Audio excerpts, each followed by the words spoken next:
ನಿಮ್ಮ ಮಕ್ಕಳಿಗೆ ನೀತಿ ನ್ಯಾಯಗಳನ್ನು ಹೇಳಿ, ಕರ್ತರು ಈ ರೀತಿಯಾಗಿ ಇಷ್ಟಪಡುತ್ತಾರೆ, ಈ ರೀತಿಯಾಗಿಯೇ ಜೀವಿಸಬೇಕು ಎಂಬುದಾಗಿ ನಿಮ್ಮ ಮಕ್ಕಳಿಗೆ ಹೇಳಿಕೊಡುತ್ತಿದ್ದೀರಾ? ಅಬ್ರಹಾಮನ ಕುರಿತಾಗಿ ಒಂದು ದೊಡ್ಡ ನಂಬಿಕೆ ಈಸಾಕನಿಗೆ. ಅದನ್ನು ನಾವು ಹೇಗೆ ಬಾಳಬೇಕು, ನಾವು ಹೇಗೆ ಇರಬೇಕು, ನಾವು ಹೇಗೆ ಜೀವಿಸಬೇಕು, ನಾವು ದೇವರಿಂದ ಕರೆಯಲ್ಪಟ್ಟವರು, ದೇವರು ಜೀವಿಸಲಿಕ್ಕೆ ಆಗುವಂತ ಪದ್ಧತಿಯನ್ನ ಬೈಬಲ್ನಲ್ಲಿ ಬರೆದುಕೊಟ್ಟಿದ್ದಾರೆ. ಇದು ದೇವರ ಕಟ್ಟಳೆ ಎಂಬುದನ್ನು ಹೇಳಿಕೊಟ್ಟು ಬೆಳೆಸಿರಬೇಕು. ದೇವರೇ ಅದನ್ನ ಕಟ್ಟಳೆಯಾಗಿ ಕೊಟ್ಟಿದ್ದಾರೆ. ನೀವು ಅದರ ಕುರಿತಾಗಿ ನಿಮ್ಮ ಮಕ್ಕಳಿಗೆ ಹೇಳಿರಿ. ಅದನ್ನ ಮಾಡಬಾರದು, ಇದನ್ನ ಮಾಡಬಾರದು ಎಂಬುದಾಗಿ ಹೇಳುತ್ತೇವೆ.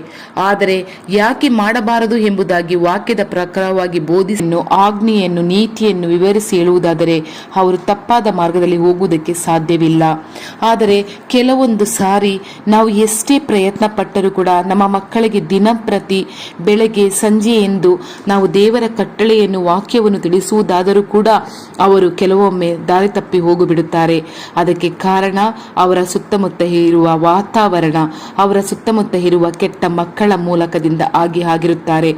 ಆದ್ದರಿಂದ ಪ್ರೀತಿ ದೇವರ ಮಕ್ಕಳೇ, ಎತ್ತವರೇ, ನೀವು ಭಯಪಡುವುದು ಬೇಕಾಗಿಲ್ಲ, ನೀವು ಚಿಂತಿಸುವುದು ಬೇಕಾಗಿಲ್ಲ. ನನ್ನ ಮಗ ಹೀಗೆ ಆಗಿಬಿಟ್ಟ, ನನ್ನ ಮಗಳು ಹಾಗೆ ಆಗಿಬಿಟ್ಟಳು ಎಂದು ಯೋಚಿಸದೆ ನೀವು ದೇವರ ಬಳಿಯಲ್ಲಿ ಕಣ್ಣೀರು ಇಟ್ಟು ದೇವರ ಬಳಿ ಪ್ರಾರ್ಥಿಸಿರಿ. ನಿಮ್ಮ ಮಕ್ಕಳಿಗೋಸ್ಕರ ಉಪವಾಸವಿದ್ದು ಪ್ರಾರ್ಥಿಸಿರಿ. ಖಂಡಿತವಾಗಿಯೂ ನಮ್ಮಿಂದ ಆಗದ ಕಾರ್ಯ ದೇವರ ಕೈಯಿಂದ ಖಂಡಿತವಾಗಲೂ ಆಗುವುದು. ಆದ್ದರಿಂದ ನಿಮ್ಮ ಮಕ್ಕಳ ಬಗ್ಗೆ ದೇವರ ಕೈಯಲ್ಲಿ ಒಪ್ಪಿಸಿಕೊಡಿ.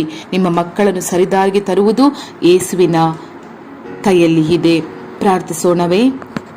ತಂದೆಯಾದ ದೇವರೇ, ಅಪ್ಪ, ನಮ್ಮ ಮಕ್ಕಳಿಗೆ ನಾವೇನಾದರೂ ಸರಿಯಾಗಿ ನಿಮ್ಮ ಕಟ್ಟಳೆಯನ್ನು, ನೀತಿಯನ್ನು, ಆಜ್ಞೆಯನ್ನು ಕಲಿಸದೆ ತಪ್ಪಾದ ಮಾರ್ಗದಲ್ಲಿ ನಾವು ತಂದಿದ್ದೇ ಆಗಿದ್ದರೆ ದಯವಿಟ್ಟು ಕ್ಷಮಿಸು ತಂದೆಯೇ. ಈ ಕ್ಷಣದಿಂದ, ಈ ರಾತ್ರಿಯಲ್ಲಿ ನಾವು ನಮ್ಮ ಮಕ್ಕಳಿಗೆ ಸರಿಯಾದ ಜ್ಞಾನವನ್ನು, ವಿವೇಕವನ್ನು, ನಿಮ್ಮ ಪ್ರೀತಿಯನ್ನು, ನಿಮ್ಮ ಕಟ್ಟಳೆಯನ್ನು, ನಿಮ್ಮ ವಾಕ್ಯದ ಪ್ರಕಾರ ವಿವರಿಸುವುದಕ್ಕೆ ನೀವು ನಮಗೆ ಜ್ಞಾನವನ್ನು ಕೊಡಬೇಕಾಗಿ ಬೇಡಿಕೊಳ್ಳುತ್ತೇನೆ. ತಂದೆಯ ದೇವರೇ, ನಮ್ಮ ಮಕ್ಕಳ ನಿಮ್ಮ ಕೈಯಲ್ಲಿ ಒಪ್ಪಿಸಿಕೊಡುತ್ತೇವೆ. ಅವರನ್ನು ಒಳ್ಳೆಯ ಯೋಗ್ಯರಾಗಿ ಮಾಡಬೇಕಾಗಿ ಬೇಡಿಕೊಡುತ್ತೇನೆ. ನಿಮ್ಮ ಮಕ್ಕಳಾಗಿ ಆಶೀರ್ವದಿಸು ತಂದೆಯೇ. ಅವರು ಯಾವುದೇ ಕಾರಣಕ್ಕೂ ನಿಮ್ಮ ವಿರುದ್ಧ ಹೋಗದ ರೀತಿ ಅವರನ್ನು ಆಶೀರ್ವದಿಸಿರಿ.